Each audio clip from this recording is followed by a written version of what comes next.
Hello everyone, welcome back.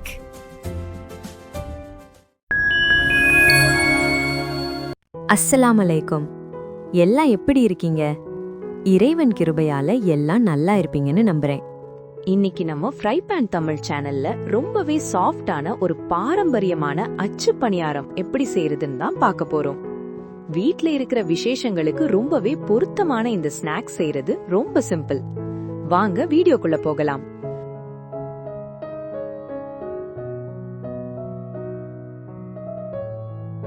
முதல்ல ஒரு கடாயில கொஞ்சம் கொரகொரப்பா அரைச்ச 400 கிராம் பச்சரிசி மாவு சேர்த்து கை சூடு பதத்திற்கு லேசா வறுத்து எடுத்துக்கோங்க.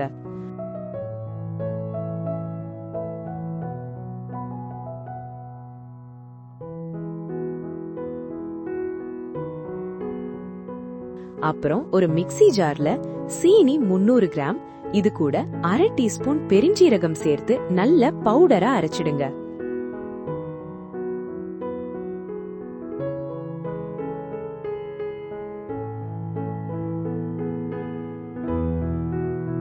அடுத்து ஒரு பழைய தோசைக்கல்ல மணலை பரப்பி நம்ம அச்சு பணியார கல்ல அதுல வச்சு 5 இருந்து 10 நிமிஷம் சூடுபடுத்தணும்.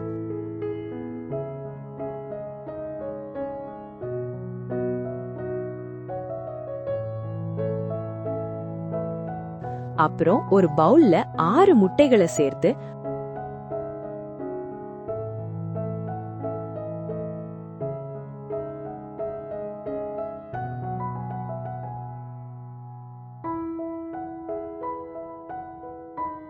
வாசனைக்கு 1/2 டீஸ்பூன் ஏலக்காய் தூள், ஒரு சிட்டிகை உப்பும் சேர்த்து அடிச்சுக்கோங்க.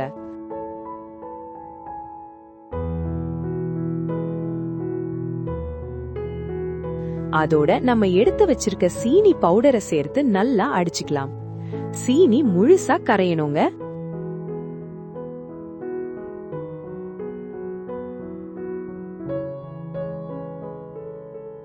இந்த வீடியோ பிடிச்சிருந்தா லைக் பண்ணுங்க, உங்க நண்பர்களுக்கு ஷேர் பண்ணுங்க, சேனலை சப்ஸ்கிரைப் பண்ண மறக்காதீங்க.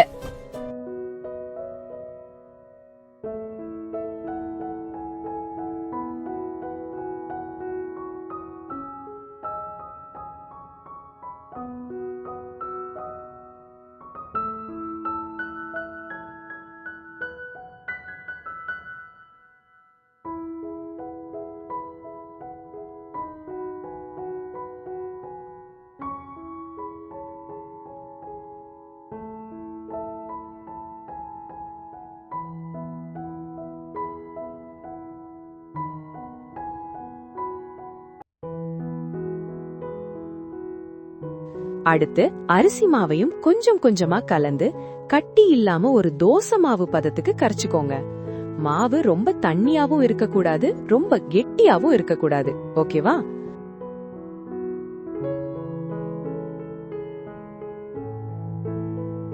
பணியாரக்கல் நல்ல சூடானதுக்கு அப்புறம் நெய் சேருங்க.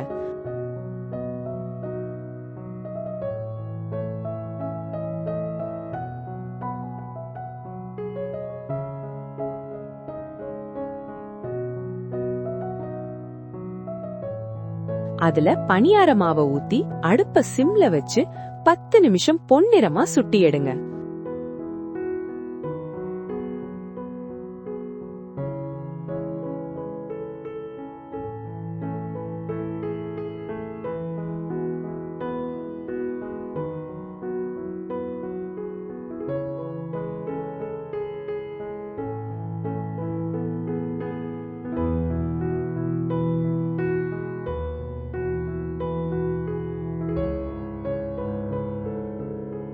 சூப்பரான அச்சு பணியாரம் தயார்.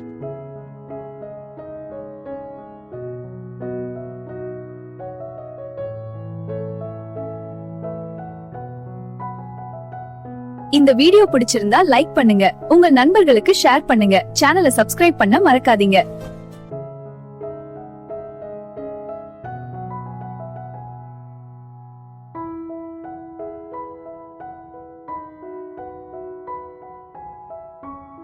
அவ்வளவுதான் ஃப்ரெண்ட்ஸ். இதே அளவுகளோட நீங்களும் உங்க வீட்ல ட்ரை பண்ணி பாருங்க. செஞ்சு பார்த்துட்டு கமெண்ட்ல சொல்லுங்க. சரியா? இந்த வீடியோ பிடிச்சிருந்தா லைக் பண்ணுங்க, உங்க ஃப்ரெண்ட்ஸுக்கும் ஷேர் பண்ணுங்க. மறக்காம நம்ம ஃப்ரை பேன் தமிழ் சேனலுக்கு சப்ஸ்கிரைப் பண்ணிடுங்க. அப்பதான் ரமணானுக்கு நம்ம சேனலில் வரும் இஃப்தார் மற்றும் சகருக்கான புதிய வீடியோக்கள் உங்களை வந்து சேரும். மீண்டும் ஒரு நல்ல ரெசிபியுடன் உங்களை சந்திக்கிறேன். நன்றி. அஸ்ஸலாமு அலைக்கும்.